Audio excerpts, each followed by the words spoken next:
Hi, I'm Alex from Tutoring Heroes, and today I'm going to help you with some literacy skills. Let's go and have a look at what we're learning about today. In this lesson, we're looking at a few types of punctuation. Punctuation helps to make sense of our sentences. We're going to look at a few basics today.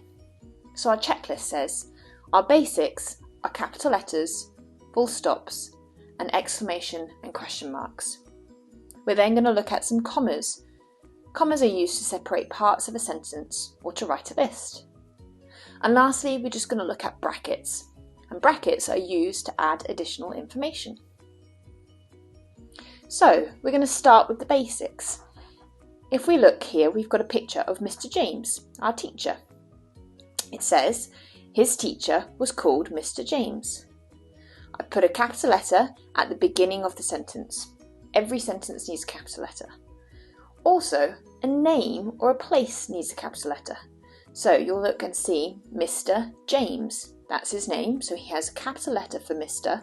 and a capital letter for James. You also use a capital letter for I, because when you're talking about yourself, I went to the park, it's important to use a capital letter for that letter I.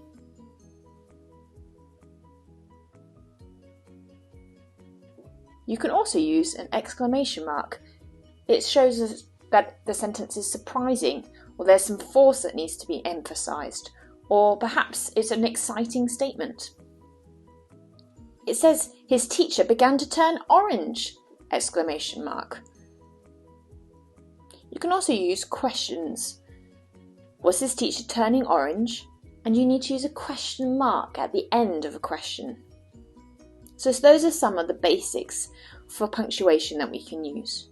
Capital letters, full stops, exclamation and question marks.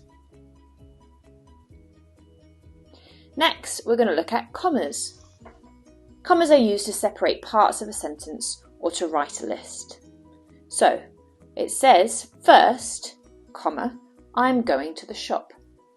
Often when we use these adverbial phrases, the fronted adverbials, we use a comma to separate that piece of information. I could also use them to add in some information. I am reading my book, comma, whilst taking the bus, comma, on the way to the shop. Lastly, I can use commas to write a list. I'm going to buy apples, comma, pears, comma, oranges and grapes at the shop today. Full stop. Lastly, you can sometimes use brackets to add an extra piece of information. The sentence can make sense without these brackets, but the brackets just add a little bit more information that change the meaning of the sentence. So for example, this sentence says, my best friend loves to play the drums really loud! Exclamation mark. I use an exclamation mark because it's quite an exciting statement. But if I add the brackets in, who lives next door, it adds a whole new meaning to my sentence.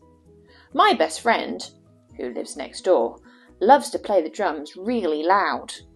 Now we can understand that my best friend playing the drums really loud might affect me on a more regular basis because she lives next door to me. So that is a little lesson on punctuation. The basics are capital letters, full stops, exclamation mark and question marks. You can also use commas to separate parts of a sentence or to write a list. And you can use brackets if you want to add in some extra little bits of information that can just add and change to the meaning. I hope you found this lesson useful and good luck using all those different types of punctuation in your sentences. Thanks for watching this video today, brought to you by Tutoring Heroes.